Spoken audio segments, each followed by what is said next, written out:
In my second year of high school, our class went to Japan for a coastal field study.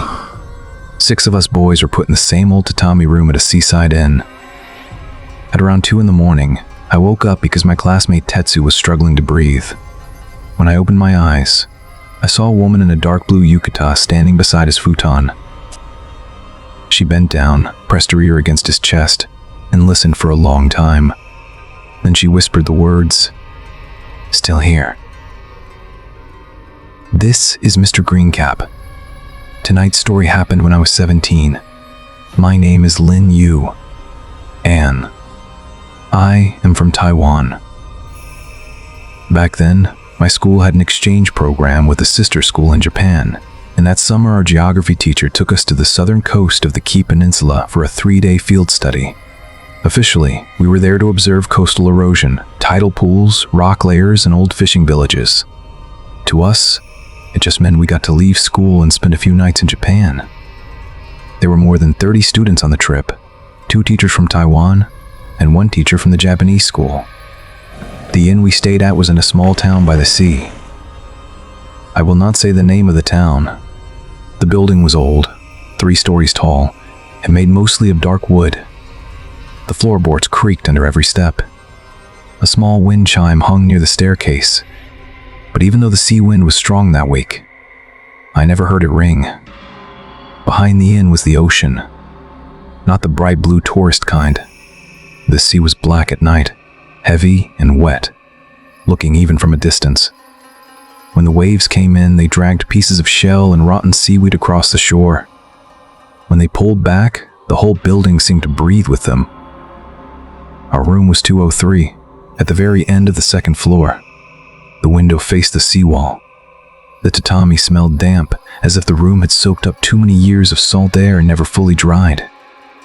There were 6 futons laid out on the floor, 3 by the window, 3 along the inner wall.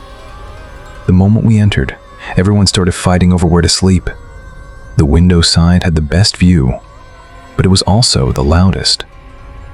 Tetsu did not want to sleep there. His full name was Ching Tetsu Yu, but everyone called him Tetsu. He told us he had been afraid of the ocean since he was little. He had almost drowned once, and even the sound of waves made it hard for him to sleep. Tetsu was not the weakest guy in our group. He was actually one of the nicer ones. He lent me notes before exams.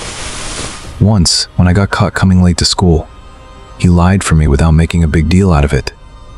But when you are a teenage boy in a group, sometimes you do things just to avoid looking soft. So when he said he did not want the window side, we all made fun of him. Nan asked how Tetsu could come to the ocean and still be scared of it. Jay tossed Tetsu's backpack onto the futon closest to the window and joked that a geography field study meant getting close to the terrain. Everyone laughed. I laughed too. I even asked what he was scared of. I joked that it was not like the ocean was going to crawl into the room. Tetsu looked at me once. He did not look angry. He looked disappointed. Then he picked up his backpack and put it next to the window futon. That is one of the moments I still think about. I did not just fail to understand what was wrong with that room. I pushed a friend who trusted me into the worst spot in it because I wanted the others to laugh. That first day, we spent hours on the coast. We recorded the shape of the rocks, took pictures of tide pools, measured water temperature, and wrote down the direction of the wind. Tetsu looked bad the whole time. When he stood on the black rocks near the water, his face turned gray. At one point, the teacher told us to split into groups and observe the wave-cut platform. But Tetsu just stared at the water. I asked what he was looking at. He said he had seen a hand under the water when the wave pulled back. I told him not to look so hard. I thought he was scaring himself. That evening, we returned to the inn for dinner. The owner was an older Japanese woman, probably in her 60s. She spoke a little Mandarin. When she brought miso soup into our room, she looked at each of us, one by one. Her eyes stopped on Tetsu. The owner looked at Tetsu and asked our teacher if that boy was sleeping by the window. Our teacher said yes, and asked if something was wrong. The owner did not answer. She just placed the soup down and walked toward the door. Before leaving, she turned back and told us that if someone was awake at night, we should watch the one who was sleeping. Her Mandarin was awkward, so we thought she meant we should make sure nobody kicked off their blanket and got cold. Nan copied her voice and repeated the warning in a mocking tone. Everyone laughed loudly. Tetsu did not laugh. After dinner we bathed, played cards, talked, and stayed up until almost 1. At 10, the hallway lights had been turned off. Only a weak yellow light near the staircase stayed on. Once we turned off our room light, the only light came from the gray reflection of the sea outside the window. Tetsu fell asleep first. He had his back to us and was curled under the blanket. The rest of us whispered and played on our phones. A little later, Nan fell asleep too. Jay kept playing a game until his battery died, cursed under his breath, and pulled his blanket over his head. I was one of the last ones awake. Around 2 in the morning, I heard Tetsu breathing. It was not snoring. It was short, broken breathing, the kind you make when you cannot get enough air. One breath, a pause, then another breath. I thought he was having a nightmare. I pushed myself up, ready to call his name. That was when I saw the woman standing beside his futon. The room was dark, but I could see her clearly. She wore a dark blue yukata. Her hair was wet and stuck to the sides of her face. She had no slippers on. She stood perfectly straight, hands hanging at her sides facing Tetsu. She had not come through the door. The door was locked. She had not come through the window either. The window latch was still closed from the inside. She was just there, less than half a step from Tetsu's futon. My throat locked. I did not even dare to breathe. The woman bent down and pressed her ear against Tetsu's chest. Her wet hair fell forward and touched his blanket. Tetsu's breathing became faster. His shoulders jerked under the covers. The woman listened for a long time. Then she whispered the words, "Still here." She said it in Mandarin. Her voice was low and flat, and it seemed to crawl across the tatami. I wanted to wake Nan. I wanted to kick Jay. I wanted to scream for our teacher, but my body would not move. The worst part was that the woman did not leave after saying those words. She turned her head and looked at me. Her face was not rotten. There was no blood.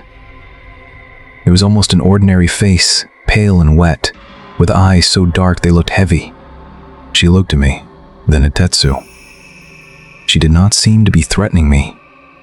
She seemed to be waiting for an answer. I did not answer. I pulled my blanket slowly up to my chin, closed my eyes, and pretended to be asleep. I barely slept for the rest of that night. Near dawn, the sound of the waves stopped for a short while, and only then did the room become quiet. At 6 in the morning, the first thing Tetsu said was, "Which one of you sat beside my bed last night?" No one answered. He sat up. His face looked terrible. He said he had dreamed he was lying in the ocean while someone kept pressing her ear against his chest. After listening, she kept asking the person beside him whether he was still here. Nan called him crazy and said we had all been dead asleep. Jay pulled open Tetsu's blanket, trying to make a joke. But when the blanket moved, everyone went quiet. There was a round, wet mark on the chest of Tetsu's sleep shirt, right over his heart. It was not sweat. When Jay touched it, he pulled his hand back and said it was cold. It smelled faintly of seawater. I looked down at the floor. On the tatami beside Tetsu's futon were 2 faint footprints. Small bare feet. The toes pointed toward his bed. When our teacher, Ms. Shu, came to check on us, she saw Tetsu's face and asked if he was sick. Tetsu opened his mouth as if he was going to tell her what happened. I spoke first. I said maybe he just did not sleep well. Miss Yu looked at me. Her eyes stayed on my face for a second too long. She had already seen that I was lying. The second day's schedule took us to a sea cave and an old fishing port. Each group was given a voice recorder to capture wave sounds and wind direction for our report. Tetsu had no energy. He walked at the back of the group and nearly slipped twice. At lunch, while we were eating near the old harbor, he asked me, "You? Anne, were you awake last night?" My chopstick stopped moving. I said no. I was asleep. He stared at me. His eyes were red. He said, "I heard someone ask you." My back went cold.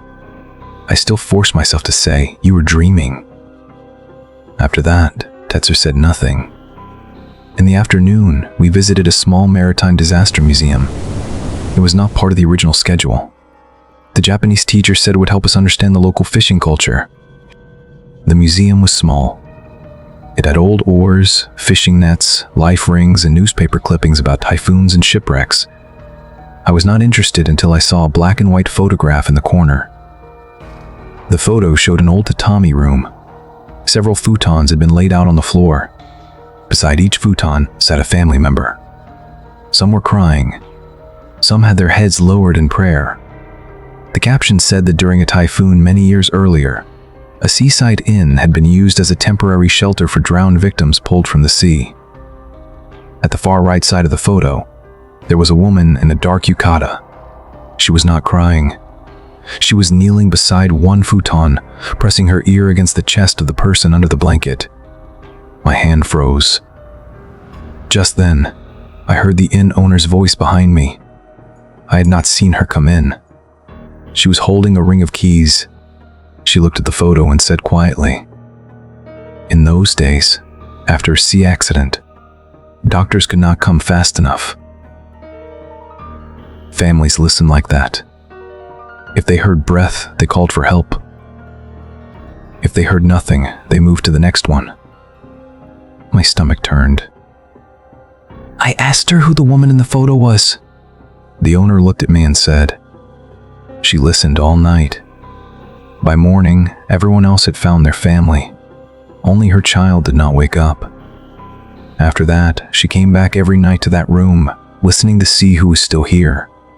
Jay overheard and gave a nervous laugh.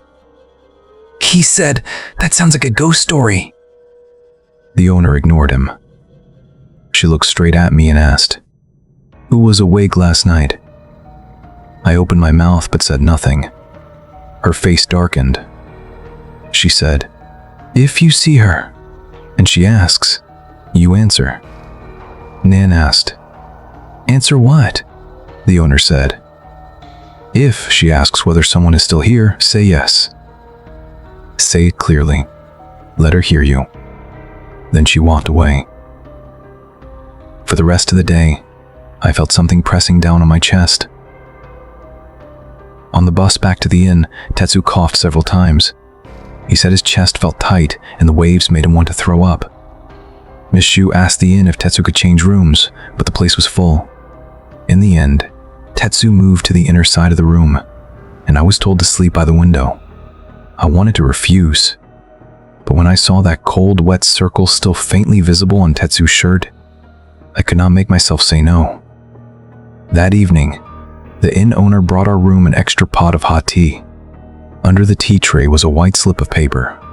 One sentence had been written on it in Mandarin. "A sleeping person does not know if he is still here." None of us joked about it this time. Nan said the old woman was trying to scare us. Jay said nobody should sleep that night. He wanted to see what the woman really looked like. But when the lights went out, no one was brave anymore.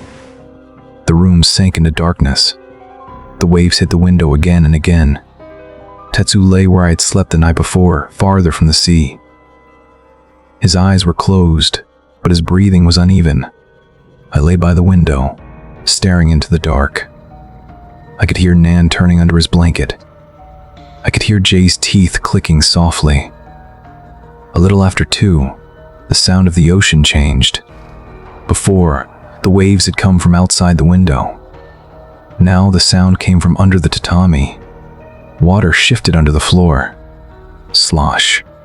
Water dripped from the hem of her yukata onto the tatami, but it made no sound. She walked to Tetsu's side and bent down. She pressed her ear to his chest. Tetsu's breathing broke apart. His hand came out from under the blanket and grabbed the sheet so hard his fingers turned white. The woman listened for a long time. Then she lifted her head and looked at me. She asked, "Still here?" I knew what I had to do. The inn owner had told me. I only had to say yes. Maybe then it would end. But in that moment, my lips went numb. I was afraid that if I spoke, she would know I was awake. I was afraid she would leave Tetsu and come to me. I was also afraid the others would know I had seen her the night before and said nothing. So I did not answer. I heard water moving inside Tetsu's chest. Not coughing. Not mucus. Water. Jay finally broke. He threw off his blanket and shouted, "Tetsu!" The woman straightened. Every sound in the room stopped. She turned to Jay. His mouth was still open. Tears were already running down his face. The woman asked him, "Still here?" Jay trembled badly, but he forced the words out. "Yes. He's still here." The woman stared at him for a long time. Then she nodded once. Tetsu sucked in a violent breath and sat up on his knees, coughing so hard his whole body folded forward. What came out of his mouth was not water. It was a mouthful of black sand. None of us slept after that. We sat under the light until morning. Tetsu leaned against the wall, breathing hard, eyes fixed on me. He did not accuse me. He did not yell. But he knew. At dawn, he asked quietly. The first time she asked, "Was she asking you?" I could not answer. Tetsu smiled once, but it looked worse than crying. He said, "You did not answer either time." That sentence frightened me more than the woman did. The third day was supposed to be our final day. We were going to organize our notes in the morning and take the bus back to Osaka in the afternoon. Instead, before sunrise, Miss Shu decided we were leaving early. She told everyone to pack and said the 6 students could rest on the bus first. The inn owner stood at the stairway, watching us carry our luggage down. When Tetsu came down, she stopped him. She looked at his chest and asked, "Did someone answer for you last night?" Tetsu did not look at me. He said yes. The owner's shoulders loosened, but when she saw me, her expression changed. She asked, "And you?" I said, "What about me?" She did not answer. She placed a small shell in my palm. Inside the shell was a thin red line. It was sharp enough to cut the skin when I touched it. She said, "If she comes to listen to you, you need someone to answer for you." I did not understand. Or maybe I did not want to. We thought leaving the inn would end it. But less than 10 minutes after the bus pulled away from the town, Tetsu fell asleep. Not normal sleep. His head dropped to one side and his body went limp. Jay, who sat beside him, slapped his face. Tetsu did not respond. Ms. Shu shouted for the driver to stop. The bus pulled over on a road beside the sea. Outside the window was a breakwater, and white spray hit the glass. Tetsu lay across the seat. His lips had turned purple. His chest barely moved. The red-lined shell in my palm became cold. More than 30 students froze in their seats. Mishu called Tetsu's name. Nan pinched the skin under his nose. Jay was crying, saying, "He is still here! He is still here!" But Tetsu's breathing grew thinner. Then I saw her outside the window. The woman stood below the breakwater, seawater covering her ankles. Her dark blue yukata clung to her body. She looked at no one except Tetsu. Her mouth moved. I heard her ask, "Still here?" This time, I knew I could not hide. I pushed toward Tetsu and grabbed his wrist. His pulse was weak, almost gone. My throat tightened. Tears came before I could stop them. I looked at the window and said, "Yes. He's still here." The woman did not move. I said it again. "He's still here." Jay shouted it too. Nan shouted it. The 6 of us began yelling over one another. "Yes, he is still here." Mrs. Shu looked at us with a white face, but she said it too. "He is still here." Tetsu suddenly dragged in a breath. His chest rose hard. A broken cough forced itself out of his throat. When he opened his eyes, he did not look at the teacher or at us. He looked out the window. The woman was gone. Only a wet handprint remained on the glass. We returned to Osaka that day and ended the trip early. The school told everyone that Tetsu had suffered an allergic reaction. The hospital found nothing wrong with his lungs, no water, no infection. "Just shock and hyperventilation," they said. But inside Tetsu's backpack, we found a key from the inn. The wooden tag said 23. We'd already returned every key before leaving. After we got back to Taiwan, the school told us not to talk about it again. Ms. Shu called the 6 of us into her office. She said the inn owner had asked her to pass on one message. That room used to have another name. It was called the Listening Tide Room, not because people listened to the ocean, because someone listened to see if people were still breathing. No one spoke for a long time after that. Tetsu changed after the trip. He stopped going near the ocean. He never slept by a window. Whenever someone fell asleep beside him, he would reach out and check their breathing. One afternoon during senior year, I fell asleep at my desk. When I woke up, Tetsu was sitting beside me with 2 fingers under my nose. I jumped and asked what he was doing. He said, "I was afraid you were not here." None of us laughed, because the rest of us had started doing it too. If someone in the dorm slept too deeply, we checked. If a family member snoring stopped for 1 second, I woke up. I became afraid of wave sounds. Waves on television. Waves in a phone video. Rainwater running into a drain. All of it could turn into that woman's voice. Still here? Before graduation, Tetsu transferred to another school. The day before he left, he asked me to meet him behind the school. He gave me back the shell with the red line inside. I asked him why he had it. The inn owner had given it to me. Tetsu said it fell from your hand on the bus when you grabbed my wrist. I picked it up. He put it in my palm and said, "You, Ain, I do not blame you." If I had been awake those 2 nights, I might not have answered either. Hearing that hurt more than if he had cursed at me. I wanted him to hate me. I wanted him to say I had left him alone. But the kinder he was, the clearer the truth became. I had left him alone. Years passed. I thought the story was over.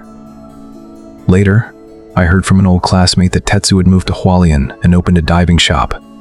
You might think that is strange. Why would a man who feared the ocean choose to work in it?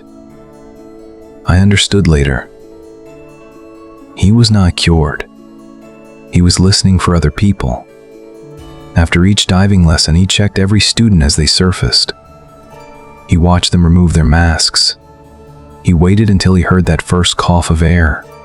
He kept himself by the sea, trying to give something back to the boy he had been that night.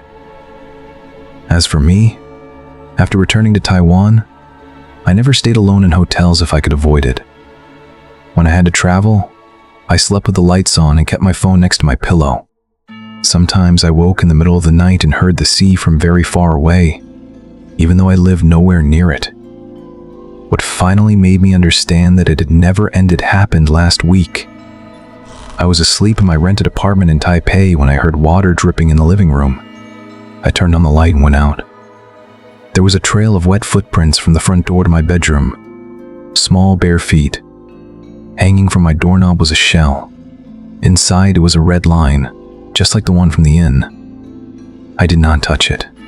I sat awake until morning. At 2017 a.m., I heard coughing from the apartment next door. A young couple lived there. Their baby had been born only a few months earlier. The cough was short. Then came the baby crying.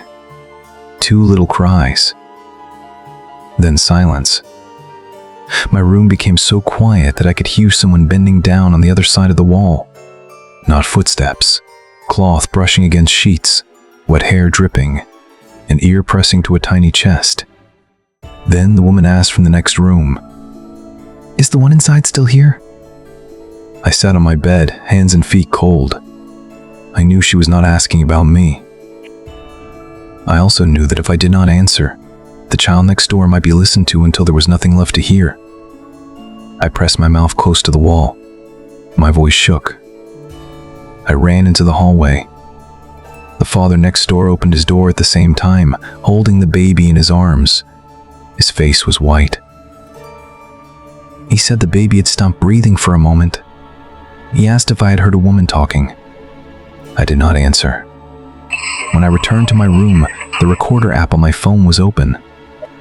The recording contained the sound of distant waves. Then my own voice. "Still here." The file name was one sentence. "You answered well." That was when I understood. She was not simply following me. She was looking for awake people. Whoever hears her must answer. Whoever answers will hear her more clearly next time. Now I wake up at night and hear breathing from rooms I have never entered. An old man upstairs sleeping too still. A stray cat dying in the alley. If you ever travel to the coast of Japan and stay in an old seaside inn, and someone in the next room starts coughing in the middle of the night, or the person sleeping beside you suddenly cannot breathe, do not be too quick to call it a nightmare. Look beside their bed. See if a woman in a dark blue yukata is standing there. She will not scream. She will not rush at you. She will not take anyone right away. She will only bend down, press her ear to that person's chest, and listen quietly for a while. Then she will raise her head and ask the awake person one question. "Still here?" If you hear her, you should answer. If you do not, she will keep listening until that person is really gone. But if you do answer, do not think you are safe. From that moment on, you become the next person who has to stay awake.